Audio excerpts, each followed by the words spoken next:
Hey, how's it going? I decided to make a video basically showing how to string up or spool a baitcaster with no mono backing. I personally don't like mono. It frays a little too easily, and when you get into a higher poundage, it just gets too big and too heavy and you can't cast it. So I prefer braid. This is spider wire, just your typical kind. It's 30 pounds, I believe. Yeah, okay. So 30 pounds. I took it off this reel because I put it on in a not good way the first time, and basically tied it just by itself around the spool. And what happens when you do that is it'll go on loosely, and whenever you go to cast, it'll, just kind of puff up because all of it's so loose. Gets off, just goes big bird. That's it. So yeah, lost my lure twice because casting too hard, and that would happen. So yeah, it wasn't fun. But anyway, this is the correct way, in my opinion. That'll help prevent that, and also another little tip at the end that'll help make sure everything's good and you get it on there nice and tight. But alright, so for your line, I do it on a rod. This is just 1/2 or 1.5 or a 2-piece. Sorry for the dog. It's kind of loud. And go through your eyelid.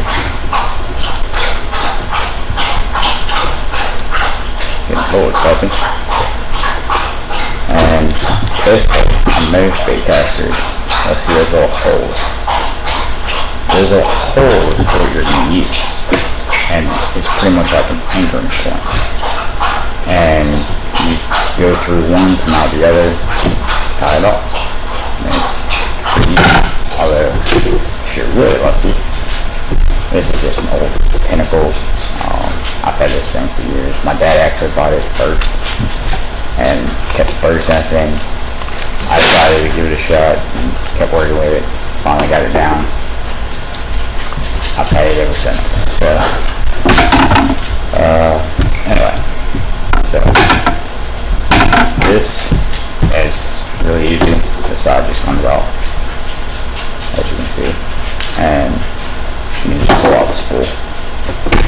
I would make sure you go through here first, and you come out. As soon as I can get it. See, it's 30 pounds, and I'm still so thin, so hard to keep up with. And you come out through there. Because otherwise, you're gonna have wire. It's not gonna go in right. So basically, make sure I get it here. I want to go through one. There we go.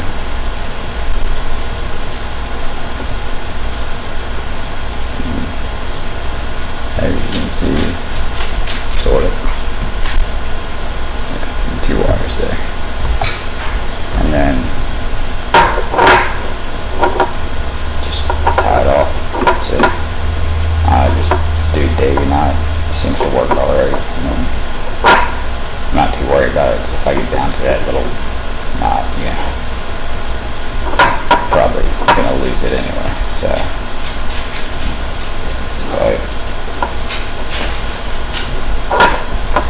and like I said, I prefer this way rather than mono, or like a mono backing, just because why would I put two different fishing lines on? I want braid, if I want mono, I want mono. I just like braid more. Like I said, a lot thinner for a heavier pound. Doesn't kink as much. It's pretty good weight for most lures. as in like sitting on the water or sinking. It actually works really well with a lot of my like fleeks and worm jigs. So anyway, these braid scissors, probably should invest in. They're like $2-3 at Walmart. Not expensive, and that's it. So if you're one of those people that's out there trying to use the needle nose pliers or toenail clippers, and you sit there and you just clip and clip and clip, and you have to watch it fray and fray and fray and fray, and then finally it comes apart, and then you're sitting there with a frayed strand that you can't get through the hook eye anyway. Get some of this clean coat, snap, done. Alright, so now that we have it tied off, we put that back in. Back around here.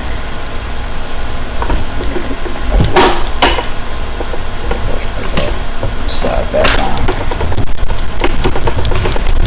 Lock it up. Alright, so there you go. It's tied off. Another little thing that I guess, precautions. Anyway, so another precaution of mine is take a little bit of electrical tape and just put it right there. And just need a small amount, just enough to kind of hold it down. And that'll help keep the extra little bit of line down so that doesn't get in the way or anything. But make sure it's big enough to hold it, but also small enough to where there's none going up on the sides of the spool or anything, so that like that. So yeah, you don't want it to catch. But finish to that, you can just reel, and you're not going to get any slippage or anything like that, which is usually a big problem using braid, because if you try and tie it directly around the spool rather than going through one of the holes, what happens is, it just pretty much slips, because this is pretty slick and it's not going to be able to catch. So if it can't catch, it can't really hold it, and that's why you tend to have a looser spool when you do it that way, which is what I did originally, which is why I lost my loops. And another little trick, just because I want all of that line to be on there, like pretty much like I was really in crankbait or something. Like I want it to be on tight, so that there's pressure. So I like to have tension consistently on my line as I put it onto the reel. So that way all of the line is consistently put on with a certain amount of tension. And the way I do it, rather than just holding it, because I just don't feel like it's a good way of doing it, is rubber band.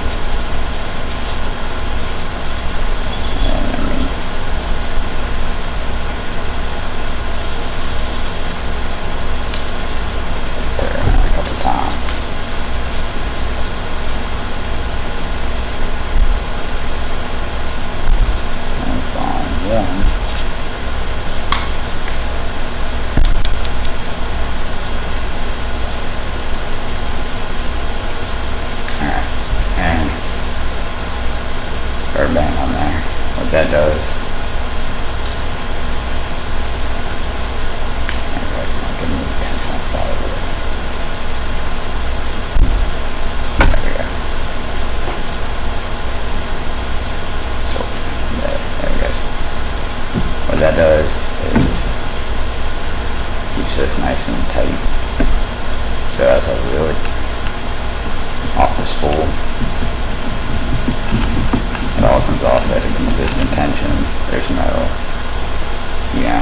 looseness or anything about it. And also, you want it to come off the spool like this.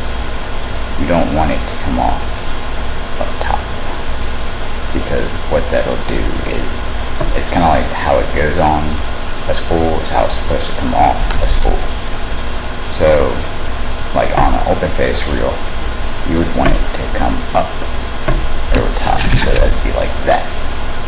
So that way, the line would pretty much be coming off this way. But on a baitcaster, you want it to come off this way. So, just an extra little tip, because that is important. It'll help basically keep the line go on better, and like prevent it from creating any kinks or anything like that, or any little what I call butterflies, which are just little things that like little pieces of loose line that kind of stick up, and that's usually when the bird offensive when you cast past that point.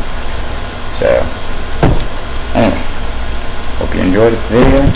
Any questions, just let me know.